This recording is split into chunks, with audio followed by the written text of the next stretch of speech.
आज है 5 दिसंबर 2024, दिन गुरुवार। मधुभाषी में आपका फिर से स्वागत है। चलिए देखते हैं मध्य प्रदेश की फटाफट 25 बड़ी खबरों को। इससे पहले आप न्यूज को कहां से देख रहे हैं यह हमें कमेंट में बताना ना भूलें। सिंहस्थ 2028 को लेकर डॉक्टर मोहन यादव कैबिनेट ने इंदौर उज्जैन में 2312 करोड़ रुपए से ज्यादा के सड़क निर्माण कार्यों को मंजूरी दी है। इसमें उज्जैन सिंहस्थ बाईपास को 2 लेन से 4 लेन किया जाएगा। 20 किलोमीटर की इस सड़क के निर्माण की लागत 701 करोड़ होगी। इसके अलावा उज्जैन इंदौर के बीच 48 किमी का 4 लेन ग्रीनफील्ड रोड बनेगा। 1370 करोड़ की लागत वाली इस सड़क की प्रशासकीय स्वीकृति दी गई है। यह सड़क पीथमपुर के औद्योगिक क्षेत्र को भी जोड़ेगी। मध्य प्रदेश में बुधवार को राष्ट्रीय स्वयंसेवक संघ ने अपने अनुषांगिक संगठनों के जरिए आक्रोश रैली निकाली। बांग्लादेश में हिंदुओं के साथ हो रही घटनाओं के विरोध में इंदौर, भोपाल, उज्जैन समेत प्रदेश के सभी जिलों में व्यापारियों ने अपनी दुकानें बंद रखकर विरोध दर्ज कराया। प्रदर्शन को व्यापारियों का भी समर्थन मिला। भोपाल में बाजार आधे दिन तक बंद रहे। कृषि उपज मंडी में व्यापारियों ने अनाज की खरीदी नहीं की। भोपाल का थोक दवा बाजार भी पूरी तरह से बंद रहा।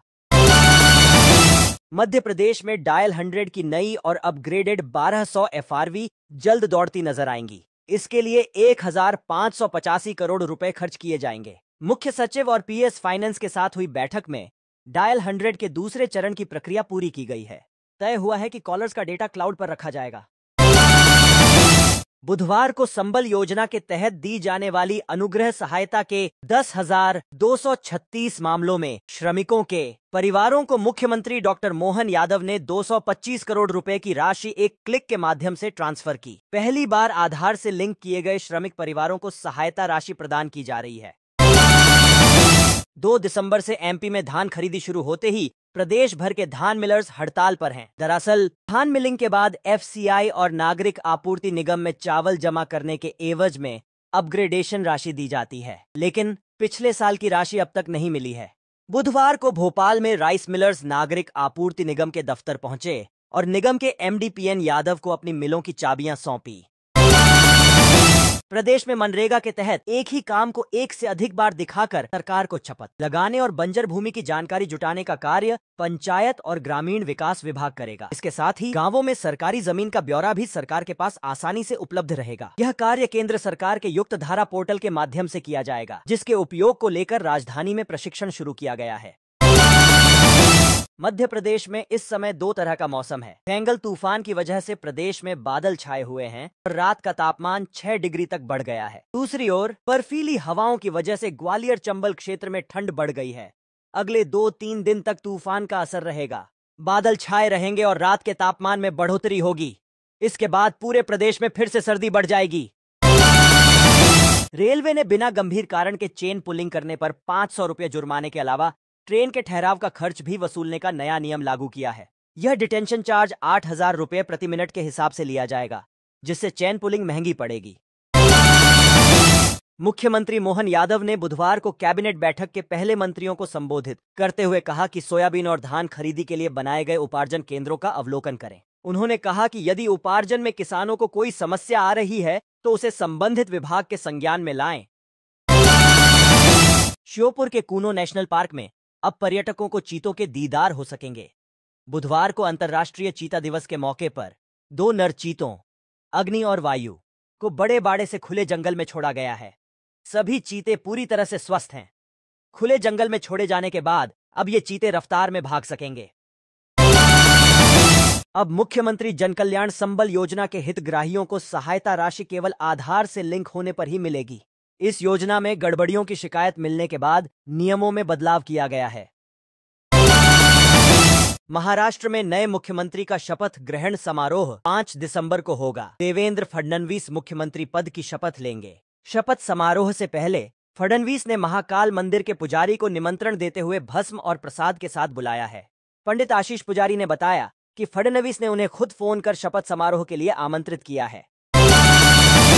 माध्यमिक शिक्षा मंडल ने MP बोर्ड कक्षा 12वीं परीक्षा के लिए टाइम टेबल जारी कर दिया है। परीक्षा 25 फरवरी से लेकर 25 मार्च 2025 तक एकल पार्श्व सिंगल शिफ्ट में आयोजित की जाएगी। छात्रों को प्रत्येक विषय के लिए 3 घंटे का समय दिया जाएगा। परीक्षा सुबह 9 बजे शुरू होगी और दोपहर 1 बजे समाप्त होगी। यानी 25 फरवरी मंगलवार को हिंदी विषय की परीक्षा होगी। अंतिम दिन गणित का पेपर होगा। छात्र आधिकारिक वेबसाइट पर जाकर टाइम टेबल देख सकते हैं।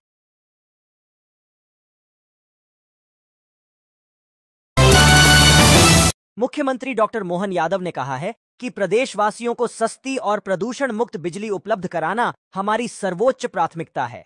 इसके लिए सौर और पवन ऊर्जा सहित नवीन एवं नवीकरणीय ऊर्जा के सभी स्रोतों को प्रदेश में हर संभव प्रोत्साहन प्रदान किया जाएगा। मध्य प्रदेश के सरकारी अस्पतालों में 3 दवाएं सेफ्ट्राइक्सोन, डेक्सामेथासोन और ऑक्सीटोसिन गुणवत्ता जांच में अमानक पाई गईं। इन दवाओं के उपयोग पर रोक लगा दी गई है। संबंधित कंपनियों को आपूर्ति में 2 साल की रोक लगा दी गई है। इस साल अब तक 22 दवाएं अमानक पाई गई हैं। कैलाश मकवाना के एमपी का नया पुलिस महानिदेशक बनते ही राज्य शासन ने डीजी पद के दावेदार रहे अधिकारियों के बुधवार को तबादला आदेश जारी कर दिए। इसमें 1989 बैच के आईपीएस और वर्तमान में डीजी यूडब्ल्यू अजय कुमार शर्मा को मध्य प्रदेश पुलिस आवास और अधोसंरचना विकास निगम का अध्यक्ष बनाया गया है। पूरे प्रदेश में रीजनल इंडस्ट्री कॉन्क्लेव का आयोजन किया जा रहा है। इसी क्रम में 6वीं रीजनल इंडस्ट्री कॉन्क्लेव 7 दिसंबर को नर्मदापुरम में होगी, जिसकी तैयारी जोरों पर है। नर्मदापुरम राष्ट्रीय और अंतर्राष्ट्रीय उद्योगपतियों के स्वागत के लिए तैयार है। इसके माध्यम से स्थानीय निवेशकों और उद्योगपतियों को भी प्रदेश की औद्योगिक रणनीतियों से जोड़ा जाएगा। 10 दिसंबर और उसके बाद 14 जनवरी से शुरू होने वाले शादी विवाह के सीजन और जनवरी के अंत में प्रयागराज कुंभ के चलते ट्रेनों में अभी से वेटिंग मिलने लगी है। खास तौर पर लंबी दूरी की ट्रेनों में वेटिंग शुरू हो चुकी है। जिन ट्रेनों में विवाह सीजन और कुंभ के लिए सीटें बची हैं, उनकी संख्या काफी कम है। पन्ना में आयोजित 3 दिवसीय हीरा नीलामी के पहले दिन 19 कैरेट का हीरा सूरत के कारोबारी जिग्नेश शाह ने 93 लाख रुपए में खरीदा।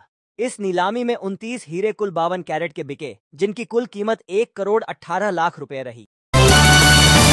शौचालय में 1 लाख से ज्यादा सेल्फी का रिकॉर्ड बनाने वाले इंदौर नगर निगम ने अब शौचालय में पॉडकास्ट स्टूडियो बनाने का नवाचार किया है। बुधवार को निगमायुक्त शिवम वर्मा ने इसकी विधिवत शुरुआत की। उन्होंने कहा कि स्वच्छता के प्रति जागरूकता बढ़ाने और स्वच्छता को नागरिकों की आदत बनाने के उद्देश्य से यह प्रयोग किया गया है। साल 2025 को प्रदेश में रोजगार और उद्योग वर्ष के रूप में मनाया जाएगा।